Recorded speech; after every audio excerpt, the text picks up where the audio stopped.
मुझी न्याणी के 3 साल थिया ने 27 महीना थियण वारा ने 10 मुहर्रम तां अगवा थी वई उनखे हाणे 3 साल लगभग थियण वारा ने कोई पतो नथो पए ऐं ही सोशल मीडिया ते जेके अफ़वाह हलंदियूं ये ग़लति आहिनि ऐं मुंहिंजी न्याणी त गुम थियल आहे पर हाणे ख़बर न आहे केॾां वई कीअं वई इहा ख़बर कान रही आहे। मुंहिंजी न्याणीअ खे 3 साल थिया अञा ताईं लापता आहे अञा न मिली आहे। न असांजी न पर्ची आई आहे न कंहिंसां दुश्मनी आहे।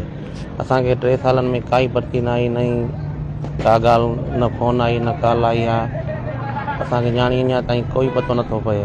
पुलिस वारनि ॾे वञी वञी थकिजी पिया आहियूं कोई पतो नथो पए ऐं हुकुमराननि खे केॾी महिल हुन बंगले ते केॾी महिल हुन बंगले ते वञूं था केॾी महिल खुर्शे शाह जे ते केॾी महिल नासिर शाह जे ते इहा ई ख़बर नथी पए त काॾे वई मुंहिंजी न्याणी असां काॾे वञूं। असांजी न्याणी गुम आहे। असांखे सभिनी खे मुंहिंजी हथ ॿधी अर्ज़ु थो कयां त मूंखे न्याणी आज़ादु कराए ॾियो कंहिं वटि आहे कीअं आहे। बाक़ी साईं वारनि जे बारे में जेके ग़लति अफ़वाहूं हलाए रहिया आहिनि इन में काई सदाकत कान्हे। न इहो कूड़ आहे इहो कंहिं ग़लति ॾिनो आहे कंहिंजी इज़त सां हर भरू केरु न खेॾे हर को न्याणीनि वारो आहे हर को भेण वारो आहे हर को न्याणीनि वारो आहे। महिरबानी करे जंहिं इशू कयो आहे जंहिं ग़लति इशू हले थो या इहो कंहिंजी इज़त सां न खेॾे अॻे असांजी दिलि आज़ारी पई आहे ॿिए तरह असांखे न आज़ारियो। महिरबानी कयो इहो हर भरू ग़लति अफ़वाहूं न हलायो।